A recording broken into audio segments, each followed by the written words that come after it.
वो चुमा चाटी रेलवे स्टेशन पे करे 18 साल का जवान तो बोले कोई चलेगा, मैं नमाज पढ़ूं तो नहीं चलेगा। क्या दिमाग में गोबर भरा है यार। वो चुमा चाटी कर रहा है, वो शराब पी रहा है, वो चलेगा।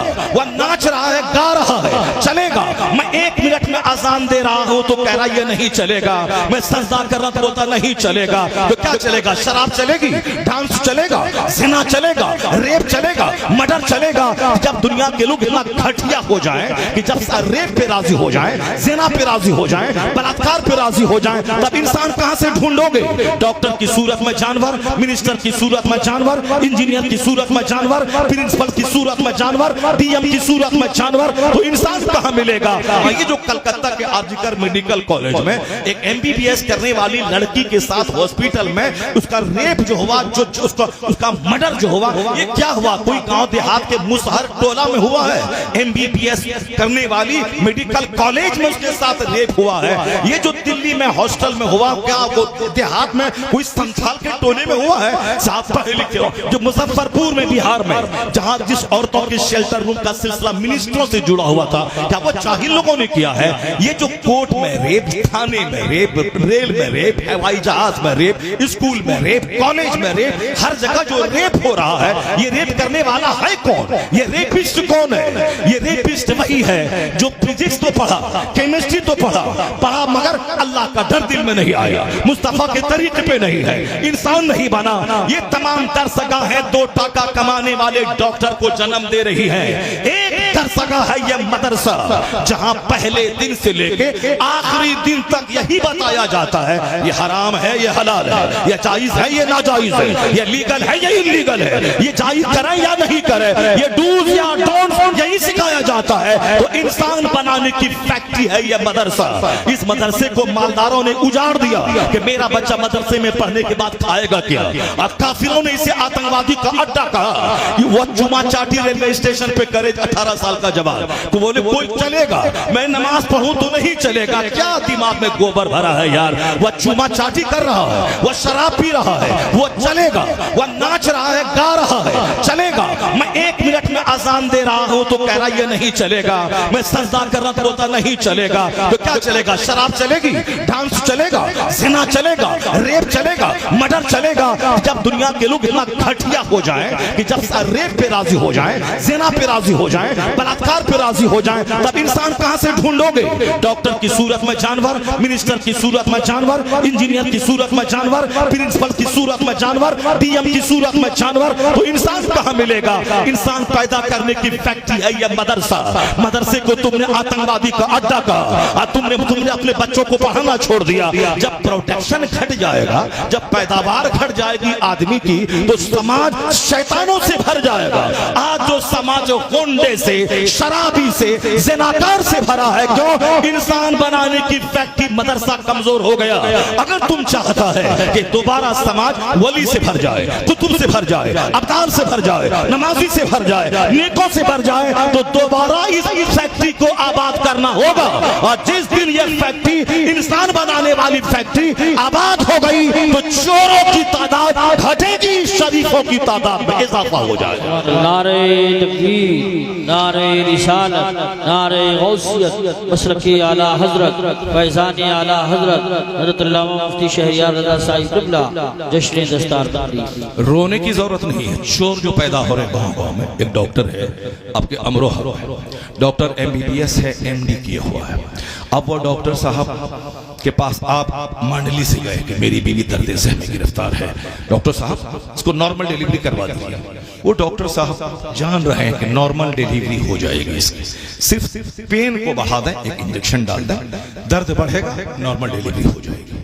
लेकिन वो जो 1.5 करोड़ रुपए दे करके एडमिशन करवाया है कॉलेज में, और उनका जो प्लान है कि मेरा बेटा अमेरिका में फार्सियस की डिग्री लेके आएगा, वो माल कहां से आएगा? अब वो करता क्या है कि उनके घर में जो एसी लगी है, वो जो 25 लाख की फॉर्च्यूनर, 25 लाख की इनोवा क्रिस्टा खरीदे हुआ है, अब साहब शहर में लोन लेकर के 50 लाख 1 करोड़ में जो क्लिनिक खोला है, ये कहां से देगा पैसा? तो अब वो उसी पैसे और ईएमआई को अदा करने के लिए इंसानियत का कपड़ा उतार के जानवर का कपड़ा पहनता है।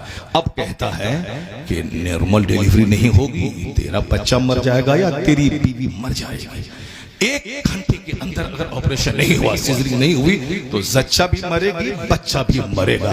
ये बेचारा घबराया, दौड़ के आया घर। जमीन थी तो बेच दिया, नहीं जमीन थी तो मकान बेच दिया, मकान गिरवी रख दिया। अपने घर गांव के मालदारों के सामने सोना चांदी गिरवी रखा। 1 लाख रुपए डॉक्टर को दिया, डॉक्टर ने सिजरिंग कैंची चलाई। अब जो 2-3 बच्चा पैदा करने वाली औरत थी बेचारी 1-2 पे आउट हो गई। जिनका बच्चा डीएम बनने वाला था, नेक इंसान बनने वाला था, मुजाहिद बनने वाला था, उसको 2 ही बच्चे पे सीमित कर दिया और एक गरीब की जमीन बेचवा दी। अपना आशियाना तामीर करने के लिए गरीब की जिंदगी से खिलवाड़ किया। लोग क्या कहते हैं, ये डॉक्टर है मगर इंसान नहीं है। इंसान नहीं है, क्यों? इंसान वही है जो दूसरे के दर्द को फील कर सके। दर्द दिल के वास्ते पैदा किया इंसान को, जो दूसरों के दर्द को फील कर सके। ये जानवर है, अपना आशियाना बनाने के लिए गरीब की जमीन को बिचवा दिया। ये हर शहर में एक तमाशा हो रहा है, हर जगह। एक दवाई से फायदा हो सकता है मगर 10 दवाई लिखता है। एक टेस्ट से काम चल सकता है मगर 5 टेस्ट लिखता है। क्योंकि शाम के वक्त में पैथोलॉजी से दलाली उसके पास कैसे आएगी?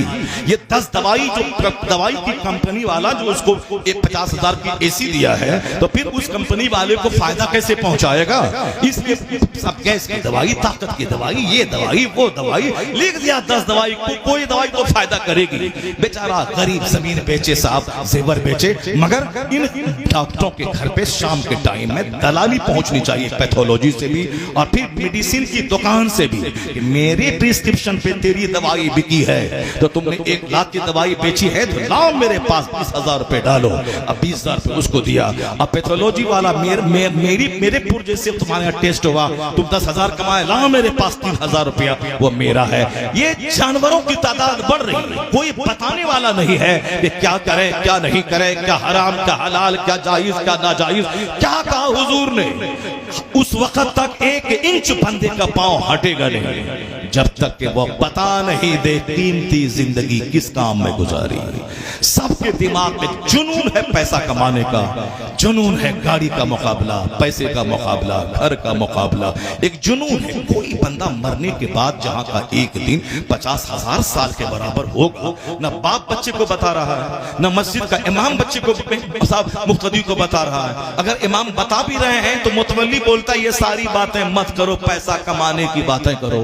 कोई कहानी बोलो, कोई किस्सा बोलो। ये हरामो हलाल पे कौन चलता है मौलाना आजकल? ये हरामो हलाल का चैप्टर लेके तू बैठ गया है। शराब पीना हराम, जिना करना हराम, झूठ बोलना हराम, दूसरों की बहू बेटी को ताक झांक करना हराम, बेपर्दगी हराम, चुस्त कपड़ा पहनना हराम, और वो दुपट्टा जिससे बाल की स्याही झलके वो दुपट्टा ओढ़ना हराम, गर्दन खोलना हराम, दूसरों के सामने चेहरा खोलना हराम, पेट खोलना हराम। ये क्या बातें बोलता है मौलवी? कोई कहानी सुना, कहानी सुना।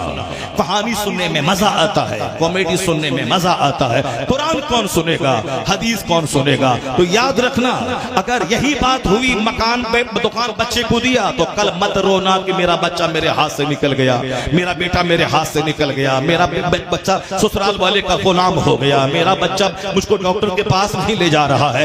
100% कसूर उस बाप का है जिसका बेटा आज नाफरमान हो गया, जो माँ बाप को आंख दिखला रहा है, जो अपने बेटे को डांट नहीं सकता है, जो अपनी बीवी अपने ससुराल वाले का गुलाम होकर अपनी माँ और अपने बाप को मारता है। ये 100% कसूर उसी माँ बाप का है। कौन माँ बाप का? जिसने कहा था मौलाना के चक्कर में मत पड़ना वरना जवानी में दाढ़ी रखवा देगा, मौलाना के चक्कर में मत पड़ना वरना ये कुर्ता पायजामा पहना देगा, मौलाना के चक्कर में मत पड़ना वरना जवानी में पगड़ी पहना देगा, कोई तुझको बेटी नहीं देगा, बोलेगा चेहरे पे जंगल है, कोई बेटी तो अपनी बेटी तुझको नहीं देगा। यही माँ बाप है जो मौलाना के पास जाने से रोका था। कहा था सुबह सवेरे इस कोचिंग में जाना है, शाम उस कोचिंग में जाना है, इसकी फिजिक्स बड़ी अच्छी है, ये एक्सपर्ट इन फिजिक्स है, ये एक्सपर्ट इन इंग्लिश है, ये एक्सपर्ट इन बायोलॉजी है, ये एक्सपर्ट इन फिजिक्स केमिस्ट्री है, ये expert in GK GS computer science है। उस एक्सपर्ट के पास, यहाँ वहां मौलवी के पास मत जाना, दूर से सलाम कर देना, अब जब इंजीनियर बनने के बाद माँ बाप को दो चार तमाचा मारना शुरू किया, डीएम बनने के बाद माँ बाप को साफ मारना शुरू किया, घर से भगाना शुरू किया। किसी अहमदाबाद की लड़की से प्यार हुआ, उसी के साथ अहमदाबाद में संसार दुनिया बसा लिया। बूढ़ा माँ बाप मांडली में जमीन बेच के पढ़ाया था, वो तो अपने क्लासमेट से शादी करके वहां होते मैं तेरे देहात नहीं जाऊंगी। माँ बाप छोड़ दे मगर उसको नहीं छोड़े। एक लड़की जिसको तलाक भी दे सकता है, जिसको छोड़ सकता है, जिसको शादी नहीं कर सकता है, जो कि एक नहीं 4 शादी बंदा कर लेगा। मगर एक माँ अगर छूट गई तो जिंदगी में दूसरी माँ नहीं मिलेगी। एक बाप छूट गया जिंदगी में दूसरा बाप नहीं मिलेगा। मगर ये ज़मीर फरोश अपने माँ बाप को छोड़ देता है। एक लड़की का चेहरा देख करके अपना समाज छोड़ दिया, माँ बाप छोड़ दिया, चला गया। इसका कसूरवार वो माँ बाप है जिसने बोला था मौलवी के चक्कर में मत पड़ना, मौलवी के चक्कर में नहीं पड़ा तो अब बेटा हाथ से निकल गया। अगर तुम सुबह शुरू से कह देते कि मौलाना से मुसाफा करना, मौलाना की हदीस सुनना, मौलाना के पास बैठकर आधा घंटा हदीस दिन सुनना, ये मौलाना नहीं बोलता कि माँ को मारना, बाप को मारना, ये मौलाना वो हदीस सुनाएगा। बेटा कुछ भी हो जाए, ये माँ बाप तेरे लिए जन्नत और दोज़ख दोनों है। माँ बाप की तौहीन हुई तो जहन्नम, माँ बाप की इज्जत हुई तो जन्नत। एक दिन में 100 बार माँ को देखेगा, हज्जे मबरूर का अजर मिलेगा। माँ के पाँव को चूमेगा, जन्नत की चौखट चूमने का मजा मिल जाएगा। बाप का हाथ चूमेगा, जन्नत की खुशबू महसूस होगी। ये मौलाना उनको ये सिखाता। तो बच्चा सारी जिंदगी वो चाहे कुछ भी हो मगर माँ बाप को नहीं छोड़ता। अगर कोई लड़की कहती कि मेरा चेहरा चाहिए, माँ बाप को छोड़ना होगा, तो ये लड़का जो मौलाना के पास आता जाता है वह उसके चेहरे पे थूक देगा और कहेगा तुम नहीं मिलेगी तो अल्लाह 4 बीवी हमको दे देगा। एक माँ नहीं मिली तो कोई दूसरी माँ नहीं मिल पाएगी, बाप नहीं मिल पाएगा। इसलिए आलिमों के पास आने जाने दे। अगर आलिम के पास तेरा बच्चा आएगा तो ओल्ड एज होम में तू नहीं जाएगा, तेरा पांव चूमा जाएगा, तेरी पेशानी चूमी जाएगी, तेरा चेहरा देखा जाएगा। सुभान अल्लाह, नारे तकबीर, नारे रिसालत, नारे गौसियत, मशरक़ी आला हज़रत। बिहार की कहानी नहीं, इसी तुम्हारे उत्तर प्रदेश के मुरादाबाद, बगल में यहाँ मुरादाबाद है, मुरादाबाद की कहानी। एक अरबपति का बेटा मौलाना के पास आते जाते तकरीर सुनते सुनते मौलाना से दोस्ती करते हुए चेहरे पे दाढ़ी रख लिया। बहुत अरबपति का बेटा था, चेहरे पे दाढ़ी रख लिया। अरबपति का बेटा था, खूबसूरत तो था ही, कॉलेज में पढ़ रहा था। मौलाना के पास आते जाते दाढ़ी रख लिया, नमाज पढ़ने लगा। कॉलेज जाता था, ग्रेजुएशन वहां से कर लिया, पोस्ट ग्रेजुएशन पीजी वहां से कर लिया, कॉलेज से पढ़ा। मौलाना के पास आते जाते मोहब्बत दोस्ती की वजह से दाढ़ी रख लिया। सुन्नत की फजीलत सुनते सुनते शादी लगी दूसरे बड़े अरबपति के बेटे से। साफ पीतल का कारोबार है, एक्सपोर्ट हो रहा है। अब वहां अब ये किसी गरीब घर में थोड़ी शादी करेगा, इसका ये भी एक्सपोर्टर है।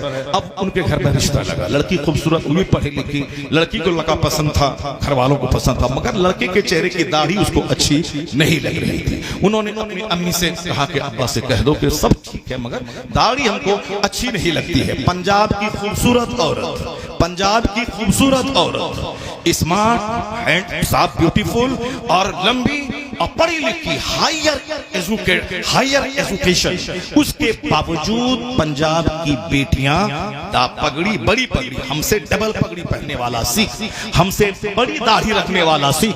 उनका चेहरा दाढ़ी देखिए, 18 साल का जवान है, दाढ़ी कितनी लंबी है, उनके सर पे पगड़ी कितनी बड़ी है, डबल पगड़ी हमसे उसके ऊपर में है।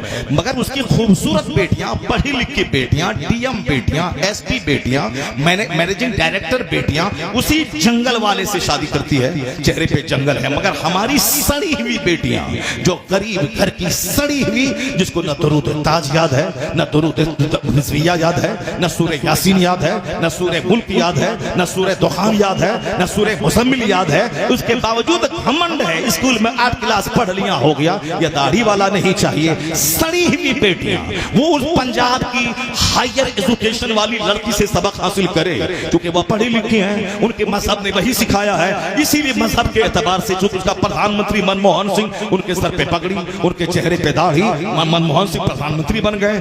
ज्ञानी झील सिंह, उनके सर पे पगड़ी, चेहरे पे दाढ़ी, वो साफ हिंदुस्तान के प्रेसिडेंट बन गए। बूटा सिंह सर पे पगड़ी, चेहरे पे दाढ़ी, वो हिंदुस्तान के साफ वजीर दाखिला बन गए, वो गृह मंत्री बन गए। विक्रम सिंह जो साफ सर पे पगड़ी, चेहरे पे दाढ़ी, वह फौज के सरबराह बन गए। तो दाढ़ी रख के फौज का जनरल बन गया, दाढ़ी पगड़ी रख के प्रधानमंत्री बन गया, दाढ़ी पगड़ी रख के साहब वो डीएम बन गया। और हमारा जोकर बच्चा कहता है मौलाना आपकी बात पे अमल करेंगे तो नौकरी नहीं मिल पाएगी, क्योंकि दाढ़ी वाले को नौकरी नहीं मिलती। क्या तुम नौकरी करने के लिए पैदा हुआ है? तू नौकरी करने के लिए पैदा हुआ है। अगर दाढ़ी की वजह से नौकरी नहीं मिलती है, उस नौकरी पे पाखाना कर दे, उस नौकरी पे पेशाब कर दे, क्योंकि तू नौकर बनने पैदा नहीं हुआ है, तू तो ताजिर बनने पैदा हुआ है। तेरे पैगंबर ने कहा है बरकतों का 9 हिस्सा सिर्फ तिजारत में अल्लाह ने रख दिया है। तू गुलामी मत कर, तू 10 गुलाम को अपने पास रख। तो अगर तू नौकरी गवर्नमेंट की देखता रहेगा, नौकर बन के रहेगा, पगड़ी जाएगी, दाढ़ी जाएगी, टोपी जाएगी, नौकर बन के तू रहेगा। तू तिजारत कर, तू बादशाह बन के रहेगा। मुस्तफा की दुआ तेरे साथ मिल के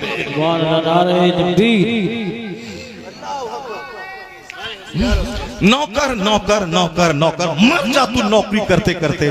तेरे पैगंबर को तिजारत पसंद है, तेरे पैगंबर को बिजनेस पसंद है, और तेरे पैगंबर ने कहा है कि बरकतों के जो 10 दर्जे हैं 9 सिर्फ तिजारत में रख दिए गए हैं। तू आम लेके बैठ जा, तू सेब लेके बैठ जा, ग्रेजुएट बन, पोस्ट ग्रेजुएशन का पीएचडी डिग्री होल्डर बन जा, बिजनेस करके बैठ जा।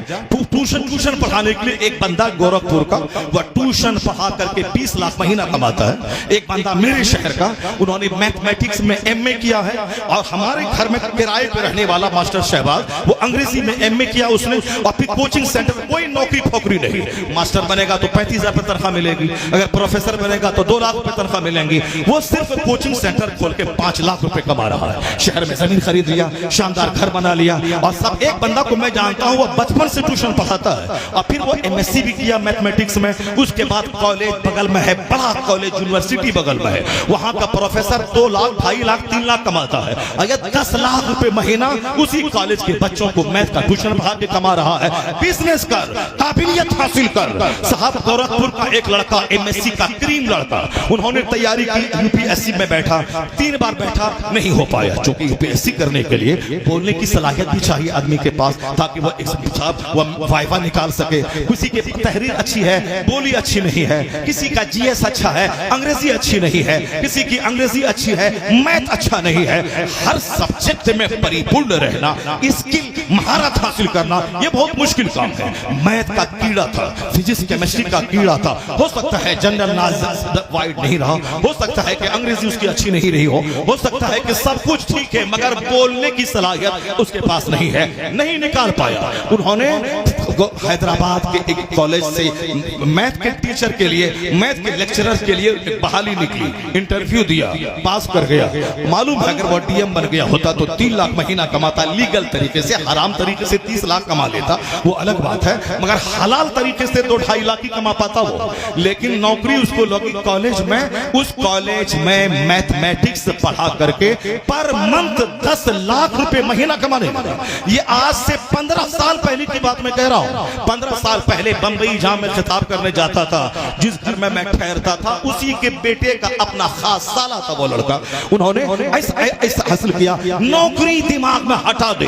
ये बोल उसी लड़के की तरह जो मुरादाबाद का लड़का बोला। क्या बोला? वो बोला कि उनके पास खबर पहुंची कि लड़की को सब कुछ पसंद है मगर दाढ़ी पसंद नहीं है। ये हमारी सड़ी हुई बेटियां, 10 मर्दों से बात करने वाली बेटियां, कमरा बंद करके मोबाइल पे 10 मर्दों को लूटने वाली बेटियां, बेशरम बेहया अपनी इज्जतों को तार-तार करने वाली बेटियां। कुरान पे नजर रख, फातिमा ज़हरा की सीरत पे नजर रख, गौसे आज़म की मां पे नजर रख, फिर याद रखना तू जहां कदम रखेगी बरकतों का खजाना निकल जाएगा। और ये 10 मर्दों की गोद में झूलने वाली, और जब वहां जाएगी किसी एक के यहाँ, वहां दिल कैसे लगे? जो 10 घर में खाना खा चुकी हो 10 मर्दों के पास, तो वो एक मर्द के पास कैसे दिल लगेगा? तो सारी जिंदगी जब तक तंदुरुस्ती रहेगी जिना करेगी, और जब बीमार पड़ेगी दरगाहों पे जाके भीख मांगेगी, और फिर नहीं किसी गैर के साथ भागेगी, उसको 6 महीना निचोड़ के 50 टुकड़े करके उसको 50 जंगल में दिल्ली की उस लड़की की तरह उसको फेंक दिया जाएगा। इसलिए इसलिए वो काली कलोटी औरत जो अपने बाप माँ की खुशी की खातिर बाप माँ के रिश्ते पे राजी रही, आज 90 साल की बूढ़ी हो गई, अपने शौहर के घर में रानी बन के है, साहिबे औलाद बन के है, रानी बन गई। और जो नाची कूदी 10 मर्दों के पास वो सड़ गई, उसका कत्ल हो गया। वो थाबे वाले ने जबलपुर में कत्ल किया और आफ्ताब नामी पूना वाला 50 टुकड़े में काट के लड़की को फेंक दिया। क्योंकि चेहरा देख के करीब हुआ है, जब चेहरा कब तक देखेगा? बीमार पड़ी चेहरा काला, बीमार पड़ी चेहरा काला हो गया, या उम्र थोड़ा आगे ढली चेहरे का चमड़ा ढीला हो गया, तो फिर क्या होगा? अब तो या तो दरगाह पे बैठ के भीख मांगे या तो इसको छोड़ दे, घर से निकाल दे। जिसने भी मोहब्बत की शादी रचाई 99% शादियां उसकी फेलियर हो गई, उसको तबाह कर दिया गया, कत्ल कर दिया गया। होटल में इज्जत निचोड़ के बेसहारा छोड़ के लड़का वहां से भाग गया। ये सारे किस्से रोजाना अखबार में आते हैं। लेकिन जो रानी बन के रही, अपनी मर्जी नहीं चलाई, माँ बाप ने जहां शादी करवा दी वहां कर लिया, शौहर को एक्सेप्ट कर लिया, अब वो वहां 90 साल की हो गई, न तलाक है, न तकरार है, न लड़ाई है, औलाद साहिबे औलाद बन गई, उम्र बढ़ती जा रही है, शौहर का प्यार मिलता चला जा रहा है। ये है माँ बाप की मर्जी के मुताबिक शादी करने का इनाम, कि अब बच्चा उसका पांव चूम रहा है, बच्चा उसका चेहरा देख रहा है। और जो जवानी के नशे में 10 मर्दों से दिल लगाती है, उसका बीच चौराहे पे बेसहारा बन के उसको छोड़ दिया जाता है। तो इस तरह वो नौजवान मौलाना के पास आता जाता था, दाढ़ी चेहरे पे थी, नमाज पढ़ता था, अरबपति का बेटा दूसरे अरबपति की बेटी बोली सब कुछ ठीक है, स्मार्ट है, खूबसूरत है, हैंडसम है, मगर ये बियाह पसंद नहीं है। उसको चाहिए था कि सिख घराने की बेटियों की जिंदगी का मुताला करे। तो लड़का का बाप बोला उनके दोस्त से कि जाओ मेरे बेटे से कह दो कि दाढ़ी शादी से पहले तक मूंड ले, उसके बाद रख लेगा जब शादी हो जाएगी, लड़की अच्छी है, घराना अच्छा है।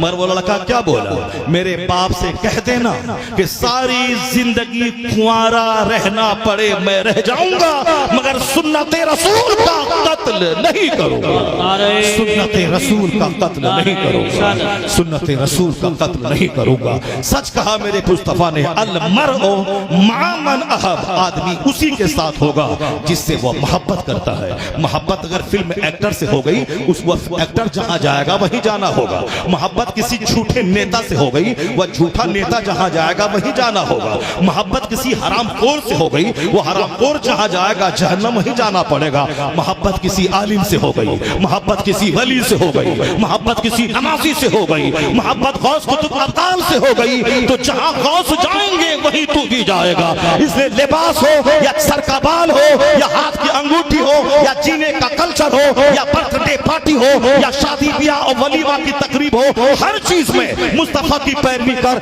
नेकों की गुलामी कर, ताकि यहाँ इज्जत मिले, सेहत मिले, मरने के बाद मुस्तफा की शफाअत मिले। अगर मुस्तफा के खिलाफ किया, शादी किया, वलीमा किया, दरसी की, तीजा की तकरीब की, अगर मुस्तफा के खिलाफ किया तो यहाँ भी रुस्वा होगा, यहाँ सेहत जाएगी, यहाँ इज्जत जाएगी, काफिरों के पांव का फुटबॉल बनेगा और मरने के बाद जहन्नम की आग में जलेगा। इसलिए दोस्ती काफिरों से मत कर, दोस्ती मुसलमानों से कर, मुत्तकी से कर, आलिमों से कर, नेक लोगों से कर। नेक लोग जन्नत जाएंगे, तू भी जन्नत जाएगा। अल मरओ मा मन अहब, a man will be with those whom he loves, आदमी उसी के साथ होगा जिससे वह मोहब्बत करता है। और रजुल अला दीन खलीली, मोमिन अपने दीन के दोस्त के दीन पर होता है। फल यंजुर, उसे देखना चाहिए कि वह दोस्ती किससे कर रहा है। सोहबतें अच्छों की, दोस्ती अच्छों से, बच्चों की तरबियत अच्छी हो। जरा वो हदीस पाक सुनिए जो मैंने कहा था, हर घर की दीवार में वो हदीस लिख के रहनी चाहिए। हुजूर ने क्या फरमाया? ला तज़ूलु क़दम अब्दिन हत्ता युसअल अन अर्बईन, बंदे का पांव अपनी जगह से कयामत के दिन हटेगा नहीं जब तक के 4 सवाल उससे न हो जाए। पहला सवाल, अन उमरिही फीमा अफना, यह कीमती जिंदगी किस काम में गुजारी। बस 2 टका कमाने का जुनून सब पर सवार है। कंप्यूटर पढ़ें, अंग्रेजी पढ़ें, वो साहब मास्टर बन जाएं, डीएम बन जाएं, कोई ये नहीं बोलता है कि सुन्नत पर अमल करें, कुरान पढ़ें, दुनिया में 8 घंटे दुकान पर बैठें, 5 टाइम नमाज भी पढ़ लें, जन्नती बन जाएं, दुरूद पढ़ें, कलमा पढ़ें, नेक बने, जन्नती बने। हुजूर की शफाअत कैसे मिलेगी? कोई चरम चर्चा घर में नहीं है। घर में चर्चा है चोरों का, डकैतों का, नेताओं का, हराम से दौलत कमा के 10-20 मकान बनाने वालों का। तो बच्चों के दिमाग में वही जुनून सवार है। नहीं मौलाना साहब, मदरसे में पढ़ेंगे हाफिज बनेंगे, क्या मिलेगा मदरसे में? मदरसे में पढ़ेंगे हाफिज बनेंगे, क्या मिलेगा? यानी एक दिमाग में एक बात बसी हुई है। जबकि हाफिज बनने वाला, आलिम बनने वाला, इस्लाम ये कहता है क्या कि तुम सिर्फ ट्यूशन पढ़ाओ, तुम सिर्फ मस्जिद में नमाज पढ़ाओ, तुम सिर्फ अजान दो, तुम सिर्फ मकतब में बच्चों को अली बा पढ़ाओ? ये कहता है क्या? इस्लाम कहता है ये रब्बना आतीना फिद दुनिया हसना व फिल आखिरति हसना व क़िना अज़ाबन्नार। अल्लाह कहता है तू दुआ कर इलाही मुझे दुनिया में भी अच्छा रख, मुझे मरने के बाद भलाई अता फरमा। तो क्या मतलब अल्लाह तुझको दुआ करने का ढंग सिखा रहा है कि दुनिया में भी खुशहाल रह, दुनिया में भी अच्छा रह। तो दुनिया में अच्छा रहने के लिए क्या करना होगा? दुनिया में अच्छा रहने के लिए मेहनत करनी होगी, मुशक्कत करनी होगी। यहाँ तुम्हें स्ट्रगल करना होगा, जद्दोजहद करना होगा। रोजी देने वाला अल्लाह है, इसमें कोई शक नहीं है। लेकिन तुम्हें खेत में जाना होगा, हल चलाना होगा, दुकान में जाना होगा, बिजनेस करना होगा, 30 साल तक पढ़ना होगा, कंपटीशन फेस करना होगा। फिर बाकी जब तक नौकरी करना है तो हम 60-62 साल तक तुम्हें ऑफिस जाना होगा, दफ्तर स्कूल जाना होगा, मेहनत करनी होगी, बिजनेस करना होगा, वतन से बेवतन होना पड़ेगा। दिल्ली का एक मौलवी साहब, बगल में दिल्ली है, वो मौलवी साहब मदरसे से पढ़ने लिखने के बाद फारिग हुआ, मस्जिद पकड़ लिया। कहा अब मस्जिद पकड़ के रहेंगे, नमाज पढ़ाएंगे। हम तो नहीं कुछ तरक्की कर पाए, अलबत्ता इस मस्जिद में रह गए तो बाल बच्चे को दिल्ली में पढ़ा लिखा के कोई नौकरी दिला देंगे, कारोबार करवा देंगे। मगर मस्जिद वाला इतना टॉर्चर किया, इतना टॉर्चर किया, ये लोटा क्यों टूटा है, ये मुसल्ला क्यों फटा है, ये बल्ब क्यों टूटा है, ये पंखा क्यों बंद है। इतना टॉर्चर किया, तनख्वाह है 200-250, इतना टॉर्चर किया कि बेचारा समझ लिया कि अब इमामत करना बहुत मुश्किल काम है, मैं ऐसा नहीं करूंगा, अलबत्ता 2-3 साल तक सह लेता हूं। उन्होंने एक प्लान बनाया, उस प्लान के तहत वर्क शुरू किया। उन्होंने मदरसे की डिग्री से उन्होंने तिब्बिया कॉलेज में, हमदर्द यूनिवर्सिटी में एडमिशन करवाया, BUMS में एडमिशन करवाया। अब वहां करने में 3 साल लगेंगे। अब 3 साल दिल्ली में कहां रहूं, कैसे खाऊं, उसी मस्जिद में। अब वो सारा नास मतवल्ली और ट्रस्टी का उठाना शुरू किया। एक टीचर क्लास का आदमी बोलता अरे बल्ब टूटा, हाँ हुजूर। मतवल्ली बोलता अरे मुसल्ला उल्टा हुआ, हाँ हुजूर। यानी जी हुजूरी शुरू कर दी कि 3 साल रहना है मुझको। सारा नाज उठाया, रात रात भर पढ़ता रहा, रोजाना पाबंदी से कॉलेज जाता रहा, स्कूल में इमामत करता रहा। जब डिग्री 3 साल में अच्छी मिल गई उसको BUMS की, उसके बाद दूसरे मोहल्ले में क्लिनिक खोला। जो डॉक्टर सुस्त काम चोर सिनेमा देखने वाला मोबाइल चालक होता है, वो डॉक्टर कभी डेवलप नहीं कर पाएगा। जो हमेशा स्टडी करता है, किताबों को पढ़ता है, नई नई बीमारी पे रिसर्च करता है, उन बीमारियों की दवाइयों पे रिसर्च करता है, नई नई कंपनी के प्रोडक्ट्स पे रिसर्च करता है, कहां किस दवाई में किसमें ज्यादा फंक्शन है, ज्यादा फायदा है, उस जो हमेशा मेहनत में रहता है वो सटीक दवाई लिखता है। मरीज की भीड़ उसके पास लगती है। उन्होंने मेहनत शुरू कर दी, क्लिनिक चल पड़ी, उसकी दवाखाना चल पड़ा। अब वह दवाखाना के लिए अपनी अलग से जमीन खरीद ली, अपनी जमीन पे क्लिनिक हो गई। फिर उसके बाद उन्होंने इमामत से इस्तीफा दे दिया। उसके बाद कॉलेज में लेक्चरशिप की नौकरी मिली, मेहनत करके एग्जाम देके लेक्चरशिप उन्होंने निकाल लिया। अब कॉलेज का लेक्चरर भी बन गया और उसके बाद साहब एक क्लिनिक का शानदार डॉक्टर भी बन गया। ओवर टाइम, एक्स्ट्रा टाइम में क्लिनिक में और क्लास टाइम में वहां साहब कॉलेज में इमामत छोड़ दी। पैसों की बारिश होने लगी, इस तरह क्लिनिक पैसों की बारिश होने लगी। अपना खुद का घर, अपनी खुद की क्लिनिक, बच्चों को पढ़ा लिखा यूनिवर्सिटी में, अपनी बेटी को आला तालीम दिलवाकर जबरदस्त खानदान में शादी करवा दी। अगर सिर्फ खाओगे सोओगे, अब बोलोगे कहां से कोई आए हमको पैसा दे दे, नहीं डेवलप कर पाओगे। उस डॉक्टर की तरह सबक सीखना पड़ेगा, मेहनत करनी होगी। दुनिया की खुशहाली के लिए दिमाग चलाना होगा, जमीन खुदाई करके फसलें पैदा करनी होंगी, मेहनत करना होगा, स्कूल चलाना होगा, मदरसा चलाना होगा, इमामत करनी होगी, बिजनेस करना होगा। तो यहाँ भी खुशहाल रहोगे।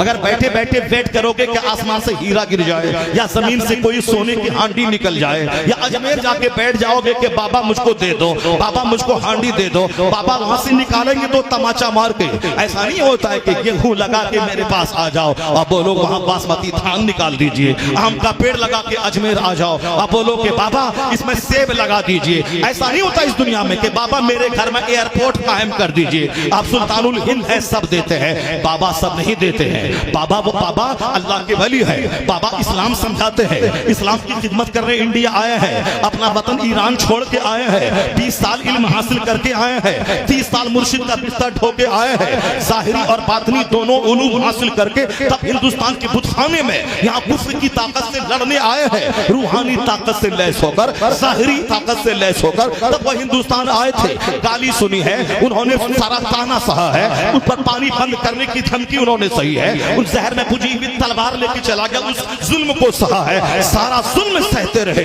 रात भर इबादत खुदा राजी हो और दिन भर तबलीग ताकि मुशरिक कलमा पढ़ के मोमिन हो जाए। तब अल्लाह ने वो दिन दिखलाया मेहनतों के बाद कि 90 लाख मुशरिक उनकी मेहनतों से कलमा पढ़ के साहिब ईमान हो गया। उनकी मेहनतों से ऐसे नहीं हो गया, वो अपने घर से निकले वतन से बेवतन हुए। उन्होंने 20 साल इल्म हासिल किया, हाफिज बने, कारी बने, मुफ्ती बने, मुबल्लिग बने। उसके बाद रूहानी ताकत हासिल करने के लिए मुर्शिद उस्माने हारूनी के साथ रहे।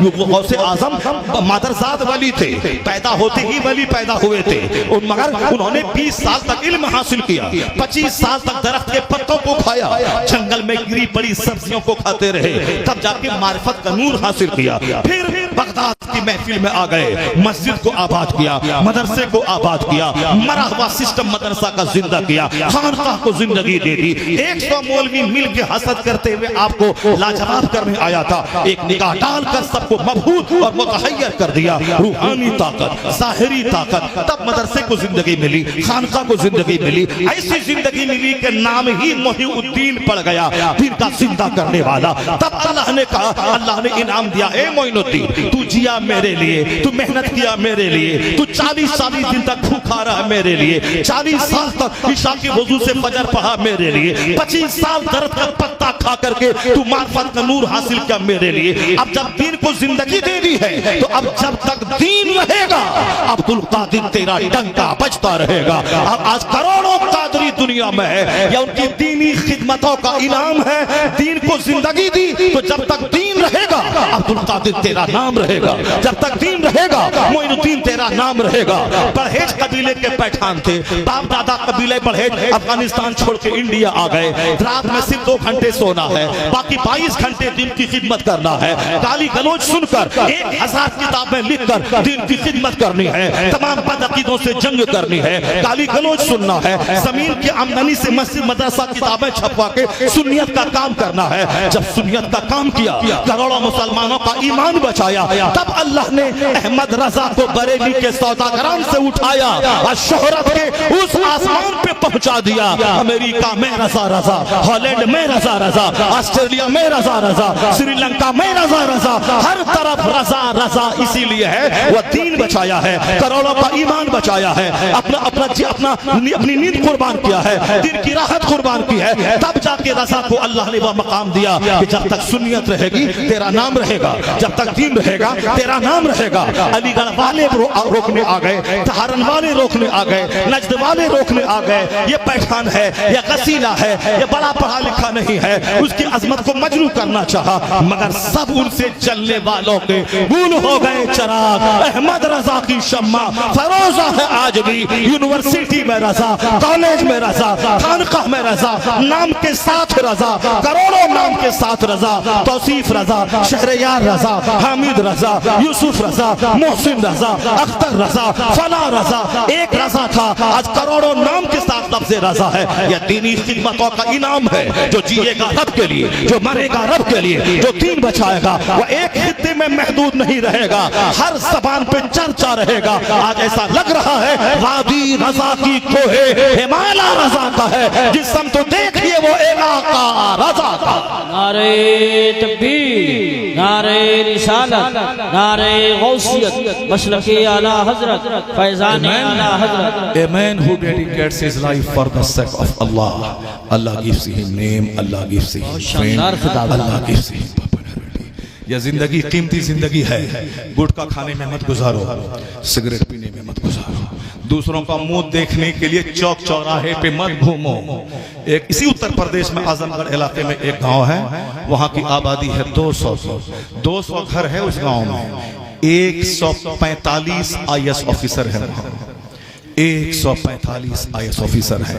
बस जोकर की तरह बाल रखना है कांधे तक, मुंह में गुटखा चबाते रहना है सुबह, और फिर उखालदान लेके बैठना है, खाया फीका खाया फेंका, और एक सिगरेट खत्म दूसरा सिगरेट चालू कर दिया, एक बीड़ी खत्म दूसरी बीड़ी चालू कर दिया। वो बीड़ी पीते पीते मर जाएगा, कोई बड़ा काम नहीं कर पाएगा। बड़ा काम बहुत सारा पीर है इंडिया में जो बीड़ी पीना फेंकना, बीड़ी पीना फेंकना, मगर हमारा एक पीर था जिसको जब भी देखा तिलावत करता देखा, जब भी देखा दरसे बुखारी देता देखा, जब भी देखा अमरे बिल मारूफ करता देखा, जब भी देखा मदरसा में देखा, जब भी देखा मुफ्तियों की झुरमुट में देखा, जब भी देखा उलमा के हुजूम में देखा, जब भी देखा सिर्फ इल्मी काम करता रहा। इसलिए अल्लाह ने वो शोहरत दी कि मोदी जी देखते रह गए, प्रधानमंत्री अमेरिका का प्रेसिडेंट देखता रह गया। ये कौन फकीर था जो दुनिया से गया, करोड़ों की भीड़ लगा के चला गया। ये ना व्हाट्सएप पे था, ना यूट्यूब पे था, ना इंस्टाग्राम पे था, ना फेसबुक पे था। ये कौन सी ताकत थी? ये 1 करोड़ लोग कहां से आ गए? दुनिया को पता चला मादी ताकत और है, रूहानी ताकत और। ये रूहानी ताकत का जलवा है, यह स्पिरिचुअल फोर्स का जलवा है। इसलिए यह कीमती जिंदगी का एक एक मिनट काम में लगाइए, पढ़िए लिखिए, दूसरों का मुंह मत देखने मत जाइए। बच्चा मदरसे का क्या बोलता है, मेरी चचेरी बहन की शादी है, मेरे दादा की बरसी है, मेरे साथ चचेरे भाई की बारात है। न चचेरे मचेरे करते रहोगे सारी जिंदगी, कोई बड़ा खतीब, बड़ा मुदर्रिस, बड़ा मुफक्किर या बड़ा IAS ऑफिसर नहीं बन पाओगे। ताजुश शरिया 3 साल तक मिस्र में रहे।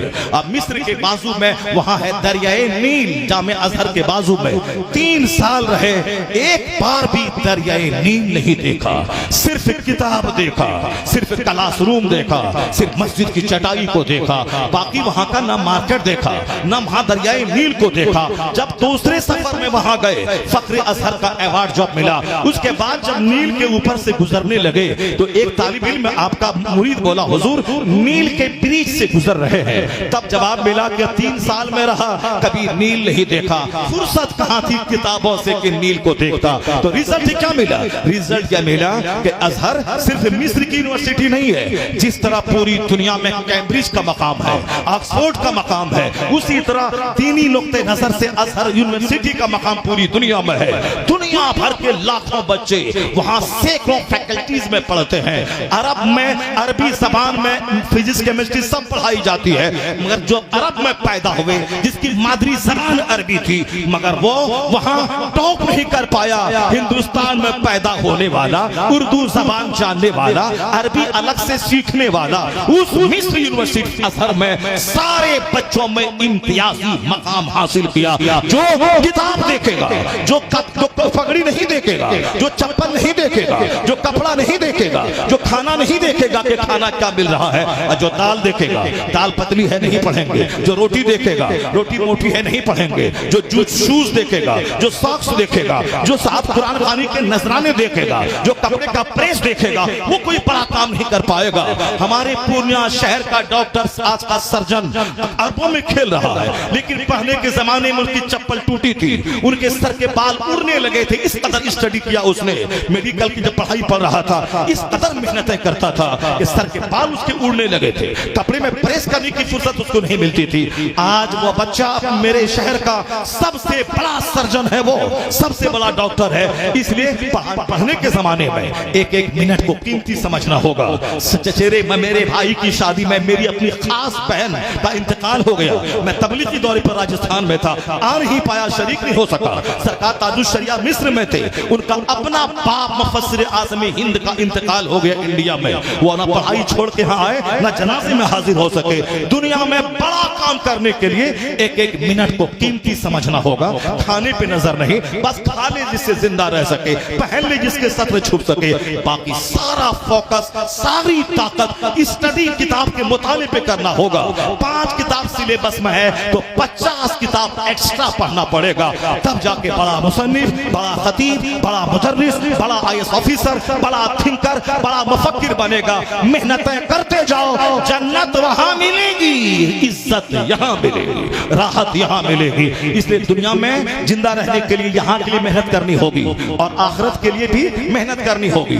अजमेर जाके बैठने से काम नहीं चलेगा। अजमेर जाओ, कहो बाबा अस्सलामु अलैकुम, अपना वतन छोड़ा हम हिंदुस्तानी के लिए, अपना सुख चैन कुर्बान किया हमारे लिए। आज हिंदुस्तान में जितने मदरसे मस्जिदें सरों पे टोपियां हैं, वो सब आपकी मेहनतों का नतीजा है। बाबा मैं आपको जिंदगी में देख नहीं सका, मैं आपकी कब्र देखने आया हूँ, मैं आपको सलाम करने आया हूँ। हिंदुस्तान का मौसिक, हिंदुस्तान का राजा, हिंदुस्तान का हकीकी बादशाह, हिंदुस्तान में इस्लाम की तबलीग करने वाला मुबल्लिग आजम, मैं आपकी चौखट देखने आया हूँ। वहां जाओ, आला हजरत ने कहा मकाम मुस्तजाब है, दुआ कबूल होगी।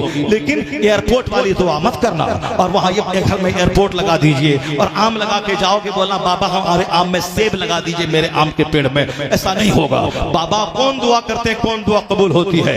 बच्चा खूब मेहनत किया, 8 घंटे पढ़ा, मैट्रिक में 90% नंबर लाया, +2 में 12 घंटे पढ़ा, 95% नंबर लाया, ग्रेजुएशन में 99% नंबर लाया। उसके बाद चला गया अजमेर। कहा बाबा मैंने मेहनत में कोई कमी नहीं की, मैं 18 घंटे तक स्टडी की, 99% नंबर लाया, मेहनत मेरी। बाबा अब दुआ कर दें, अब हाथ उठा दें, इधर से मेहनत चलेगी, उधर से ख्वाजा हिंद हाथ उठा देंगे कब्र में, इधर से मेहनत चलेगी, उधर से दुआ चलेगी, कामयाबी आसमान से जमीन पे उतर जाएगी, कामयाबी कदम चूमेगी, कामयाबी कदम चूमेगी। ऐसा जिस तरह से आम के पेड़ से सेब नहीं निकलता, उसी तरह सिर्फ बैठे बैठे ख्याली पुलाव पकाने से, सपना देखने से काम नहीं होता। यह सपना देखने की जगह नहीं है, यह मेहनत करने की जगह है। और आप ये मत कभी नर्वस होना कि इस्लाम खतरे में है, इस्लाम मिट जाएगा, ऐसा कभी नर्वस मत होना। आज की ताजा खबर तुमने सुना तो सबको मालूम होगा कि जो बोला था 3 दिन में फिलिस्तीन मिटा देंगे, गाजा मिटा देंगे, आज 16 महीने के बाद उसी निहत्थों के सामने बैठकर दुनिया का महाशक्ति उनके सामने अपने कैदियों को छुड़ाने की भीख मांग रहा है। और जिसको कुछ नहीं समझा था, मिटा देंगे 3 दिन में, 16 महीने के बाद पूरी ताकत के साथ जिंदा है। दुनिया के 2 सुपर पावर को अपने सामने झुका के रख दिया। वो तो मरने के लिए कसम खा रखा है कि हमारा खून बहेगा, इसी जमीन पर बहेगा, हमारी कब्र बनेगी, इसी जमीन पर बनेगी। तो एक तरफ बम गिरता रहा, एक तरफ कलमे की आवाज बुलंद होती रही, तो दुनिया देख लिया बम की ताकत फेल हो गई, कलमा की ताकत गालिब आ गई, कलमा की ताकत गालिब आ गई। इसलिए तुम कभी मत घबराना कि हमारा इस्लाम खतरे में है। नहीं, आंधी आती है चली जाती है, बारिश आती है चली जाती है, तूफान आता है चला जाता है, मौसम बदलता है चला जाता है। कड़ाके की सर्दी थी चली गई, बारिश का मौसम था चला गया, सैलाब आया चला गया। ये वक्ती आंधी मेरी वजह से बदअमली की सजा के तौर पर आती रहेगी, जाती रहेगी। आंधी जाएगी, मौसम नॉर्मल हो जाएगा, तूफान जाएगा, मौसम नॉर्मल हो जाएगा, सैलाब जाएगा, मौसम नॉर्मल हो जाएगा। न आंधी रहेगी न सैलाब रहेगा, क्या रहेगा?